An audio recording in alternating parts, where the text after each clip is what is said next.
Don't you think that Kyle Schwarber would be the absolute perfect free agent for the Cardinals?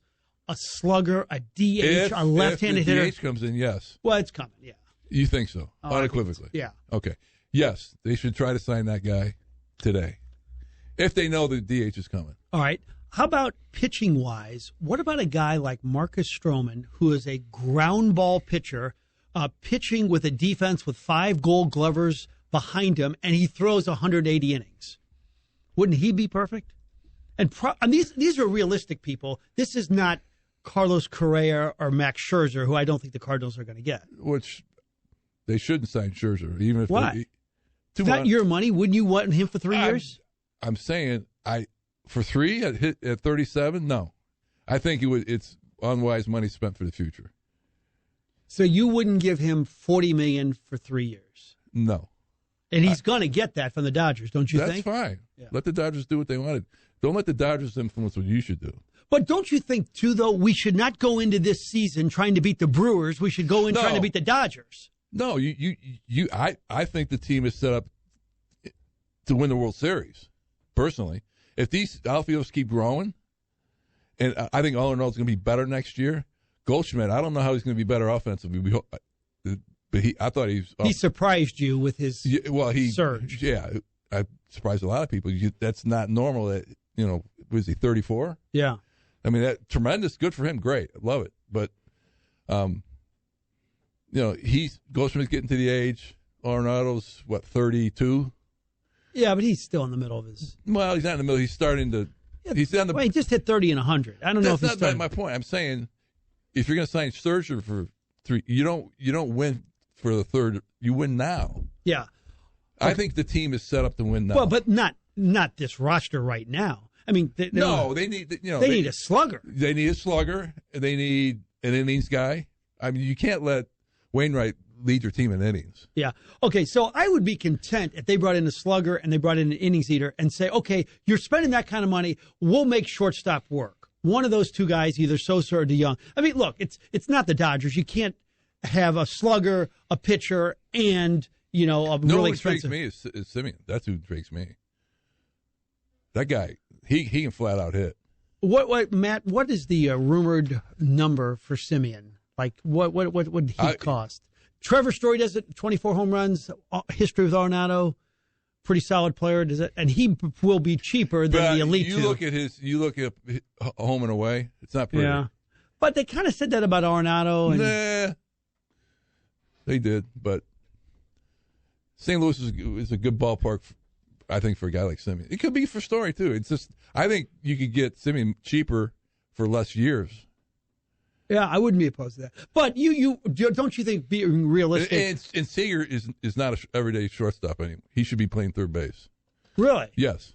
Elaborate on that a little bit. Well, you look at his defensive. He's hurt metrics. all the time, by the way. He's hurt. He also has a sleeping disorder, which is an issue. Wait a minute. Explain this. He doesn't sleep. He has a sleeping problem. Wow. So when you're playing every day and you can't sleep, that leads to injuries. Rest is the number one thing. Rest and diet. Forget about. I'm not even talking about working out. If he never worked out, if he ate right, and if he could sleep, I would say yes. I'm sure he's eating right, but there's a sleep issue. Boy. Now I don't know that unequivocally, but that's what I've been told. And if it's not true, I apologize. Yeah. All right. Well, let me ask you. Knowing the organization and knowing John Mozeliak. Now, they have spent a lot of money when you think about it because Goldschmidt and Arenado signed a big contract. Yes. Do you think of the 3 spots we're talking, DH, starting pitcher, and shortstop? I think it's extremely important to have a backup catcher that can play every day. I think that is very, very imperative. You just cannot just put anybody back there based on the fact that Yadi's age, the innings, the durability is embedded unbelievable. His durability is Hall of Fame durability as a catcher is incredible. Yeah. But when you get to his age, it only takes one run down to first base and hit first base wrong, and he twists his knee and he's out for 3 months. All right. Starting pitching wise, it wouldn't be an issue if he was 30. If they don't address that, and you go Wainwright, Flaherty, Hudson, Michaelis. who do you think is going to be the fifth with candidates like Alex Reyes. Like Jordan Hicks? Oviedo's still, interesting. I thought everybody agreed that Reyes was at the point in his career where we're going to find out, isn't it? Yeah, I would try him as a starter. Do you think he could be scarred, or do you think that's overrated? Some relievers have been scarred and don't come back after bombastic home runs. If he is scarred, then he's not going to be. If that affects him, you don't want him in the starting rotation. You know what I'm saying? If that one pitch defines his career, I mean, I'm not talking about Eric Snow here. Where you end up killing yourself because he gave up, Pete Rose's hit. Is that plagued him his whole life? Apparently. I know. So my point being is that he doesn't have the mental capacity to be a starter if he's going to be scarred based on one pitch. That should not define a manager's decision in a player's career. One pitch. One pick on Simeon. So Fangraphs did a great job of putting together a top 50 free agent list. They have him right now anywhere from 25 to 30 million AAV. Whew. For how many? 3? For about he's 37. He kind of crowdsourced all the Fangraphs writers. So the average crowdsourcing of all the writers and their projections was 4.5 years at $25 million a year was the average of what their projections are. So he's going to get 4 years at his age. 4 years, $25 million is essentially 4 years. 25 There's not that plus. many teams out there. I'm sorry. Wait a minute. How old is he again? Simeon is 31. Oh, it's 31. Yeah. Okay. By the way, I misspoke. By the way, their projections on Correa and Seager at age 27 each, or 27 and 28 respectively, are 8 and 9 year contracts.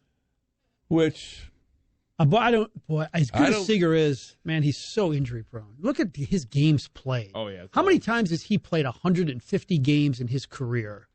Maybe never.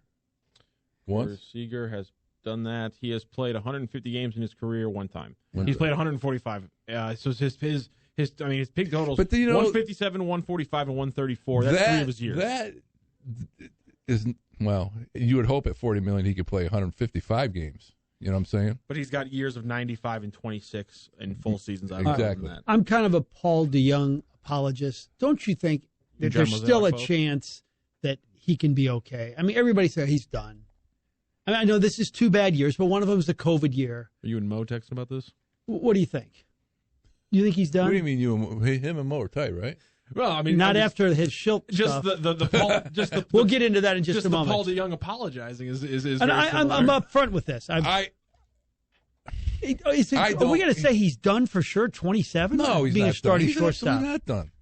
He could, if let's say they trade him, he goes to whoever, he could hit 35 home runs somewhere easily. And he's a fine fielder. He's a fine fielder. He's not a Gold Glove fielder. Never will solid. Be. Yeah.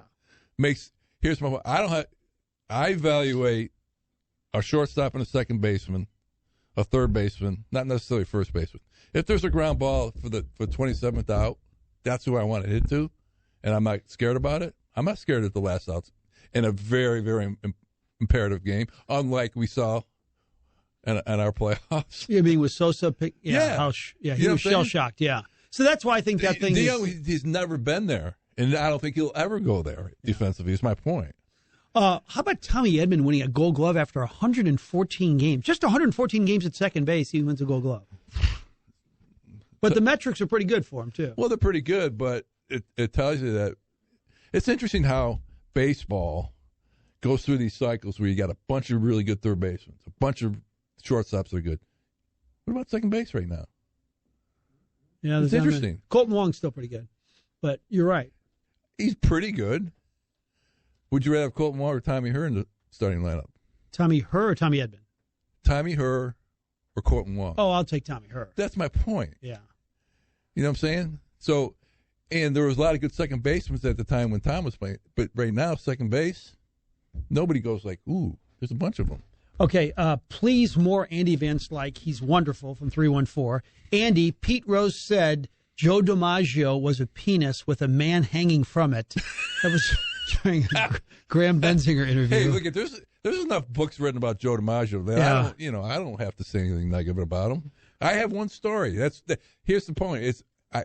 I'm actually sorry it happened because that's the only encounter I had with him. Frank recently saw Andy on a Nugenics commercial. Ask if he's using Nugenics. Yeah, well, yeah. Some of the, not all the products, but some of them. Yeah, I took 2 Nugenics pills this morning. Andy was my favorite player growing up. I wore number 18 and played center fielder and had a black glove. Did you have a black glove? I did. Not with the Cardinals. It started here, yeah. Unfortunately, I had a third base glove, a first base glove, and an outfield glove, and they're all tan. But then when the experiment of playing third base was over in first base, then I got a black glove from Louisville Slugger here. When you played third base, the question was once asked, what does Andy Van Slyke and Michael Jackson have in common? Michael Jackson? Yes, Michael Jackson, the entertainer. And the answer was they both wore a glove on their hand for no apparent reason. No. I didn't hear that. I just made that up. That's good. I like it. All right, so I didn't like the Mike Shildt exodus. I didn't either. Who did? Let me ask a question. Who did?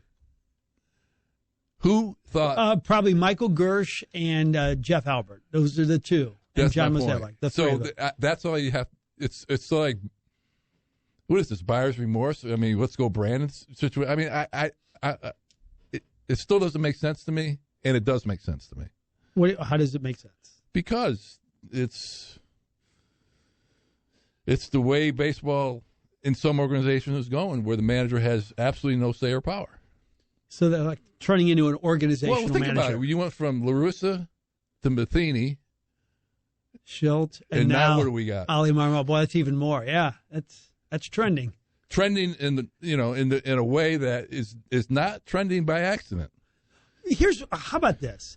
What I don't understand is why didn't they give him a chance at the end to say, look, hey, we're really serious. We're going to make a move on your job unless you agree to really be in sync with Michael Gersh and Jeff Albert. I don't think they even gave him that opportunity. And I think I don't know, Frank. Yeah. Who knows what went on in that room?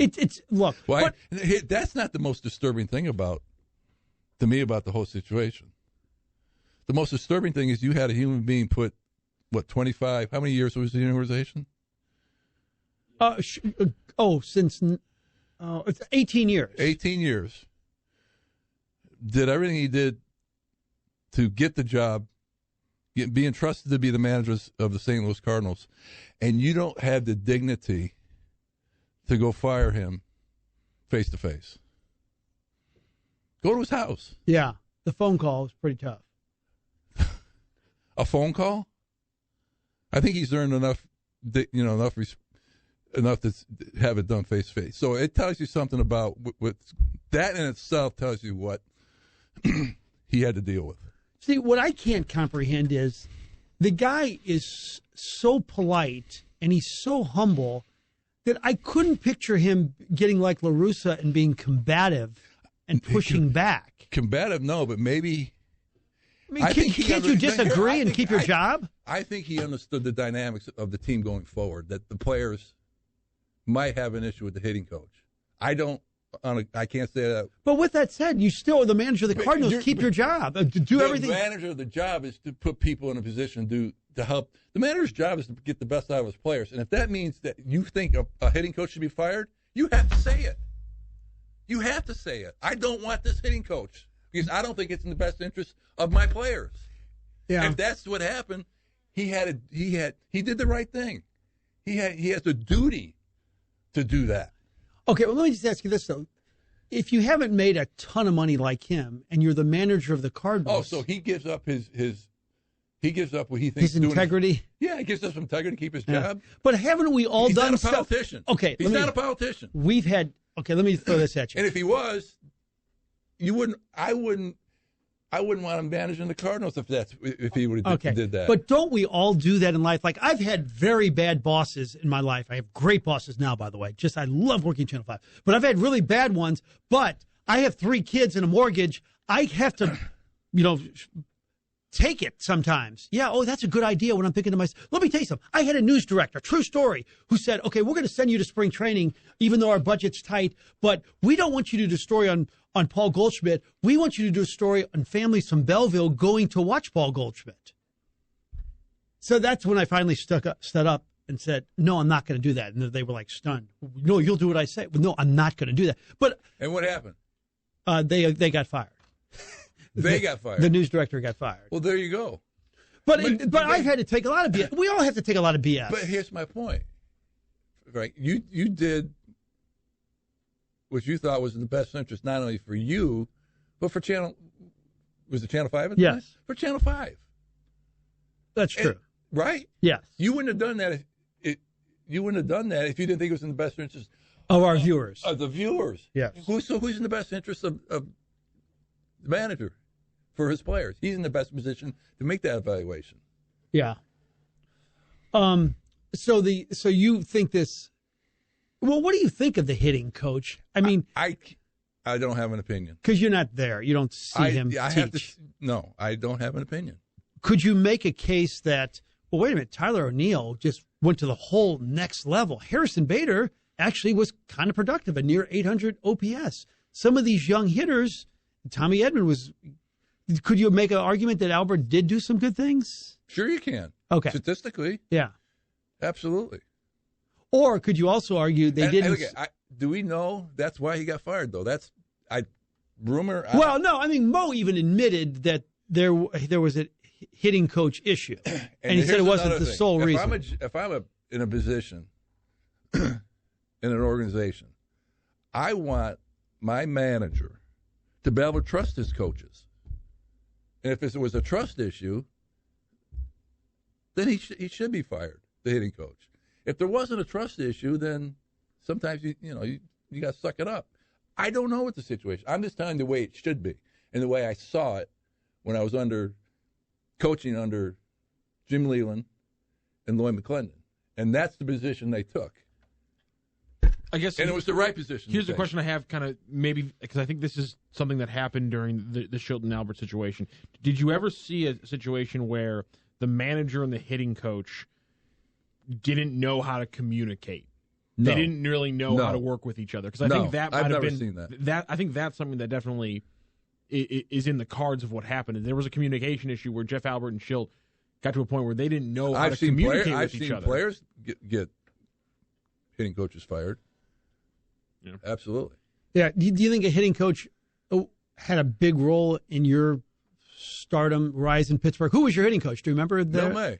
Oh, Bill May. Milt May. Milt May, the former catcher? Yeah. Milt May. He wasn't a particularly good hitter. No. But did he help you a lot, you think? I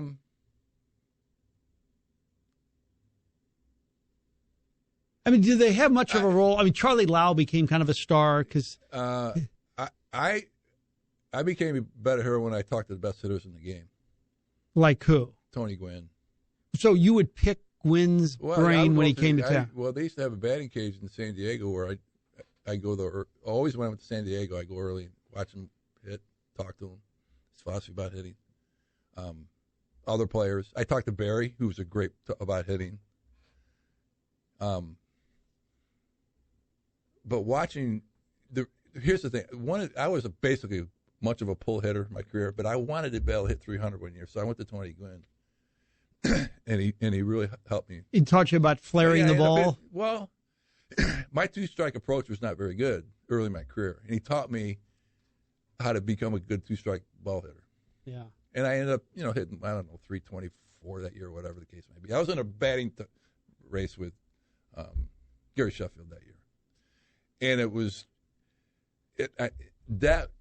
because of Tony Gwynn and a few other players talking about hitting, not home runs, or it's how do you approach certain pitchers in certain situations, and give yourself up. You're actually giving yourself up. Give yourself a chance to get on base. So you were, you know what I'm saying? Yeah, gotcha. You get that. All right, a couple more things before we let you go. You were a part of Jeremy Schaap's E60 on Barry Bonds, which you can watch now on ESPN. I don't know if you can or not. I think Disney obviously owns ESPN, and they hold some of their stuff pretty tight. Oh, really? I don't know if you can be able to get it on YouTube or see if you can find that, Matt, real quick. I'd be surprised. Okay, but anyways, what was your takeaway from the piece? How much time we got? We don't have enough time. How would you describe him right now in his life? Barry? Yeah. they didn't. There was no current interview with Barry. The only interview that I saw. Really? Yeah, it was from 2006.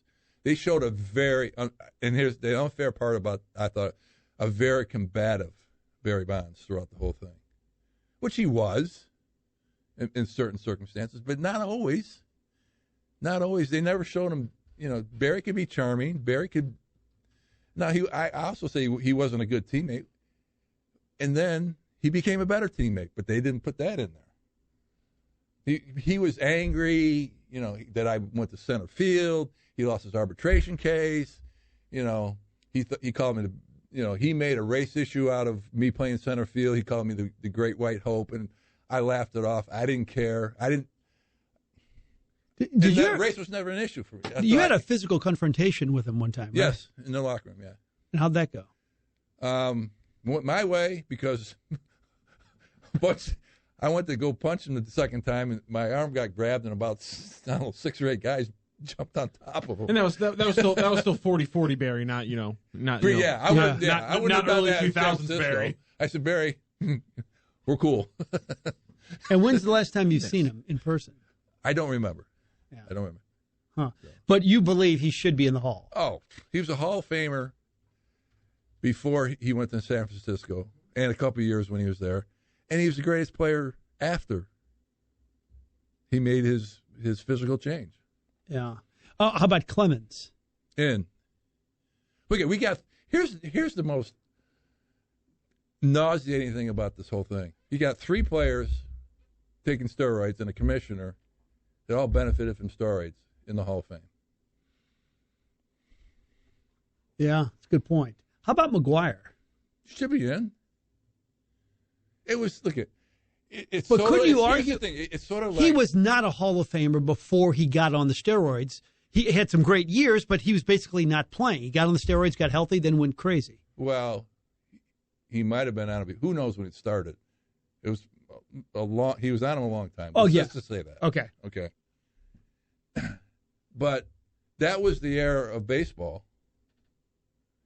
And not letting Barry Bonds in or Roger Clemens or Mark McGuire isn't going to change history. Just accept the era, move forward. I mean, I tell you what, you can make an argument that Ty Cobb should have been in there. He's a blatant racist. Yeah. This is not a Hall of Fame of morality. This is what we're talking about baseball players here. We're not talking about, heaven and hell. Since we're not going to have any more 300-game winners and pitchers pitch less, if Adam Wainwright wins 16 and gets to 200, do you think he'd be Hall of Fame consideration or still not quite enough? I think you need to lower the bar, to be honest with you. And you need to raise the bar when it comes to home runs. But lower the bar for victories. Starting pitching and wins. And they say wins don't matter. Yeah, they do. They still matter. That means you're saving your team over the course of the season. You win 18 games, 17 games, that means you pitched a lot of innings and saved your bullpen. That W means something in today's game. Don't ignore it. So Bader's athleticism makes you think he should be playing more closer in. He's more shallow. That's my personal opinion. Now, but he does end up with a Gold Glove and the most defensive runs saved. So how do you evaluate him now? I don't necessarily believe in defenses run saved because it's sort of arbitrary in a sense because how many balls fall in front of him and end up scoring? It's only when they calculate when he saves a run by catching the ball in the gap or back at the wall, whatever the case may be. Willie McGee played an extremely deep center field, and that's okay. I mean, if you're going to be at your best, and you're not comfortable going back, it may be the wall, whatever the case may be. You're better at coming forward, then play deep. I didn't have a problem going back. Jim Evans played very shallow. He was a great center fielder, and my philosophy, and I've talked to Jim about this. If you ask any pitcher, would he rather get beat over his head by a step or get beat in front of him by a step? He'd rather get beat over the head. Yeah. Because basically, if the ball gets over your head and you're in center field, he's throwing the ball right down the middle and the hitter didn't miss. Yeah. All right, so let's just say you were a GM and you could choose any center fielder. We're talking strictly defense in their prime for 10 years. Andrew Jones. Over Griffey. You mean defensively? Yeah. Oh, yeah. There's no doubt Griffey wins the offense. It's a toss-up. Heads or tails, I still got the quarter in my pocket. Doesn't matter.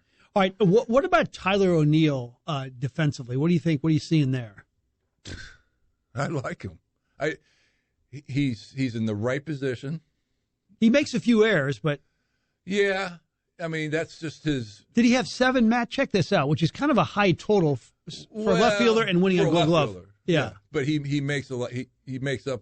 He makes spectacular plays. And here's the thing: and here's one of the things that I think you got to put in the equation when you talk about defense at the major league level.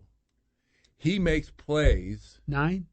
Okay, that's a lot for. Yeah, but. Is that the highest in baseball, highest left fielders? And that's another stat that's really unfair. The most unfair stat at the major league level is outfield errors. Because I remember I made 9 errors one year, and 7 of them were on perfect throws to a base. I mean, perfect throws to a base. Jose Lean didn't pick it up well? Well, no, if the field, they would always, if there was an error at the base. Oh, they give it to the guy. They always give it to the guy who threw it. Are you blaming Jose Lean or Mike LaValliere? I'm blaming the scorekeeper. Okay. Because the scorekeeper doesn't understand that I did exactly what I was supposed to do. 1 hop right there. Or 1 hop right on. Let's say the runner and the ball and the fielder are all there at one time. And he goes to swipe and let's say he misses the ball. Who gets the bat? Who gets it? It's just like pass balls. They protect future Gold Glove guys on pass balls versus wild pitches all the time. Especially probably right now with the Cardinals. Well, yeah, I mean, you earn a certain level of reputation, and all of a sudden, there's no more pass balls for certain players or certain catchers. Yeah. There's no, and so my point being is if you have 7 throwing errors out of 9, I'm sorry. I mean, did you win the Gold Glove that year? I did. Okay. I did. So why are you complaining? I'm not complaining. I'm giving you information you've never had before, Frank. Part of becoming in it is to educate you at a higher level. Yes. When it comes to baseball. You've taken the show to a whole new level, especially on Fridays at 10 like we normally have. But go ahead, Matt. Tyler O'Neill had 9 errors in left field. There's only been one other time since 2010 that a left fielder has had 9 errors in a season. So He led this year. Domingo Santana for the Mariners had 9 in 2019. Prior to that, it wasn't since Alfonso Soriano in 2009 that a left fielder had 9 errors. Well, yeah, I mean, Lonnie Smith used to have a lot of errors. Yeah, he did. So his fielding percentage was .962. Okay, so what was the second part of my? But here's the thing about O'Neill, he will make plays that other left fielders don't make. That's true. Yeah. So that you have to take that as part of the equation. Okay, let me throw this. I don't want to make an outlandish statement, but I think Dylan Carlson is really going to be special defensively. When you put those 3 together and you factor in their age, I mean, this could be one of the best outfields we've seen defensively. In a long, long time in baseball, right? I mean, this has a chance to be like elite. I mean, don't you think Dylan Carlson is a potential Gold Glover too? If he keeps raising his defensive game, absolutely. He's not the best. He's not at his best in right field yet. He's 22 years old. Yeah. And I wasn't at my best defensively, and even though I played left field, right field, center field, until I was 25, 26 years old. Now, I don't know if our current center fielder plays deeper than he should because he's told to, because of the way that the game is now run by, and all the statistical analysis and all this other stuff. But if I had those legs, I wouldn't be playing that deep. And good point. So, and matter of fact, I used to get in arguments with, not arguments, but discussions about Jim Leland used to trust me enough during the game, because the game dictates where you play, not some computer before the game starts. The scoreboard tells you where to play. It always has and always will. Somebody texting in, 2 of O'Neill's errors were on throws home that Yachty should have gotten an error on, to Andy Van Slyke's point. So, well done. Wait, the scorekeeper made the play in favor of Yachty. Sure. I've never seen that absolutely. before. You're telling me there might have been a couple wild pitches maybe that should have been? So that happened all year long. Fastballs. Speaking of very good defensive players that had a lot of... Yadier, Hall of Fame defensive player. That has nothing to do with our discussion. Yeah. Well, at this stage, he's not as elite as he once was. Who was? Who could be? Yeah. All right.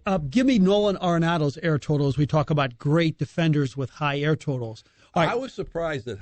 Did he won?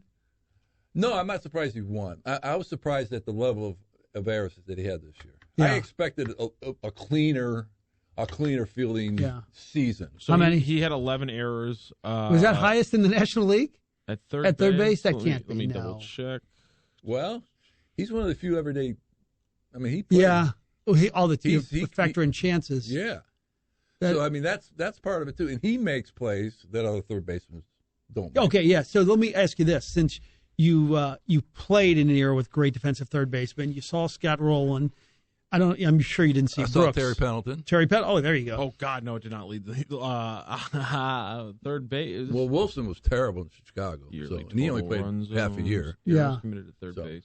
Make sure I'm looking at the right thing. All right, well, Alec Bohm for the Phillies had 15. Rafael Devers had 22. Yeah, he's had he's not 3 out of 4 years. He's had 20. He needs to go to first base. Eugenio Suarez for the Reds also in 3 of the last 6 years has had upwards of 20. So wow. Yeah, I mean 20, right, 2019. Let's get to the third base question. Yes. You answered the center field with Andrew Jones and Edmonds.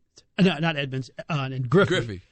Third baseman, you can choose one to play defense for you in their prime. Brooks Robinson. And then Mike Schmidt. Mike Schmidt was great. Yeah. He was great. We had Schmidt on one time, and he talked about how third base his defensive ability was all instinctive. His offense was all analytical, and he was, psychotic about his swing. He was very psychotic. He told me stories. I used to play in the golf tour with him that if he had to face like Nolan Ryan, he couldn't sleep the night before. Really? Oh yeah, he just just drive him crazy. How could any of those guys? That's interesting because I never was in that position during my career. Huh? How could anybody be better than Scott Rowland in his prime defensively? How can they be? I mean, Rowland was okay. Wasn't he a little more athletic Scott than Rowland. Brooks? Here, Scott Rowland. Okay. Okay, you know what I'm saying? Brooks Robinson, Scott Rowland. I mean, Schmidt. Yeah. They're all the same. Okay. You know what I'm saying? There are players who are the same. Well, who was better than Paul Goldschmidt this year? Is that insane how good he was? He was. Wow. And that's my point. All that experience and all those plays, they add up. They add up to make you better defensively if you care. And obviously everybody knows he cares. And here's the thing about Barry. He didn't care about being a good fielder. Until this is before the Gold Glove ceremonies on television in New York and fundraiser, and they didn't even have it this year. Did you go to New York? Did they have it when you? I was at the first one they had. And there was a huge deal. It was a big deal because we gave Joe DiMaggio a Gold Glove during that. Wow, and it was in New York. I got a bad Joe DiMaggio story, but anyways. Wait a minute, you have a bad Joe DiMaggio story? Well, there's a lot of bad Joe DiMaggio stories. Yeah, there's a couple buyers on him. Didn't even talk to his kid. That's it's not flattering. But my dad always used to say, because he's Italian, he brought a flower to Marilyn Monroe's grave every day. Some kind of story about that. But that's just one angle. All right, give me one bad Joe DiMaggio story. It's the only one I encountered with him. So you went up to say hi to him, and he was mean? Well, first of all, I congratulated on this, and he sat right behind me. 2 center fielders talking shop. Okay. Yeah. First of all, I had no idea who I was, which I did not care. Yeah. I could care less. Very few old guys do. Well, that's fine. But that's neither here nor there. That's not part of the story. The story is my son, AJ, who I took with me, I think was, let me see, he might have been 5 or, 19. What was the first year we had? Whatever. He's a kid, and he knows who Joe DiMaggio is because I told him about him, and AJ's very smart and liked baseball, and he probably had, at 8 years old, more of a appreciation for history than some of the current players. But anyways, I said, hey, take this baseball over there and get Joe DiMaggio's autograph. So he walks 3 feet. And I was, hey, that's Joe DiMaggio. We'll get his autograph. So cute little AJ, 5 years old. Well, he might have been older than that. So all dressed up, probably. Call him Mr. DiMaggio, too, by the way. So he goes, Mr. DiMaggio, would you please give me my autograph? And he said, no. He walks back, and he's got his head down. He's shrugging his shoulders. It's like, he turned you down. He said, yeah.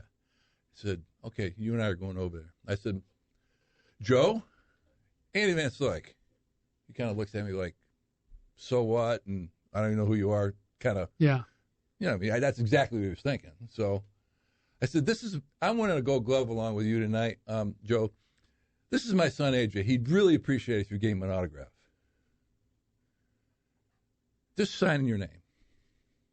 So he signs his name, and he puts AJ dash Joe DiMaggio, and you can't even read his name. He scribbled his name uneligible on purpose. Because at that point, every time he signed a baseball, he probably was getting $150, because of Joe DiMaggio. And it was just a bad situation. So let me ask you, obviously I don't want to speak ill of the dead, but that one is not, that's not a good one. All these little things about him, like he had to be introduced at every function as baseball's greatest living player. Yankee.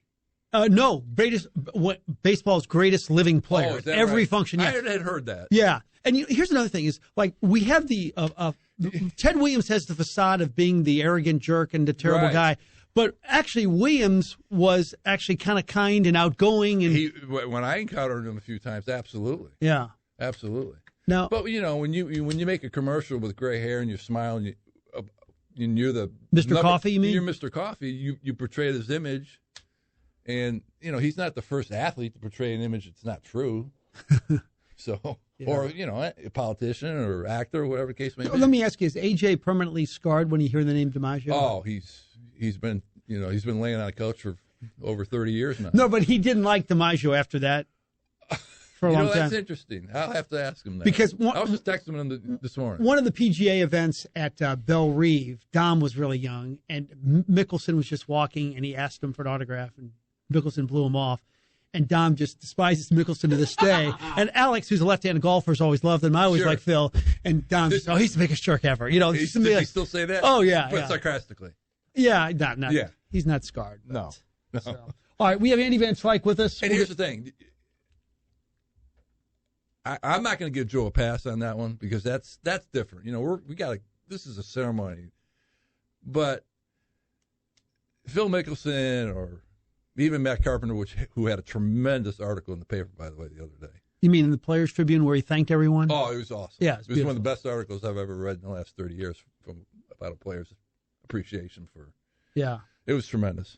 And you can't always be right. I mean, if you say no once in the wrong way or it's taken the wrong way, now you're portrayed by that person that you might have said no to or you didn't have time for the rest of his life. What happens, though? Guys have bad days. Absolutely. But they're permanently judged. Like Ozzie Smith's the only guy I know that didn't have a bad day in terms of autographs. He was always so great with autographs. I'm sure he has said no in a very gracious way. Yeah. You know what I'm saying? So you can't always be right. You try to be. And when I played, I didn't always try to be honest with you. So. By the way, somebody bringing this just up center field. You never saw Willie Mays, so you can't put him in. I can't. No. Yeah. Okay. That's reputation. George Brett for third base? No way. Not defensively. I mean, he was fine. I don't know. I think he won a Gold Glove one year. And here's another American League back then. You couldn't evaluate an American League player when I was playing. Yeah.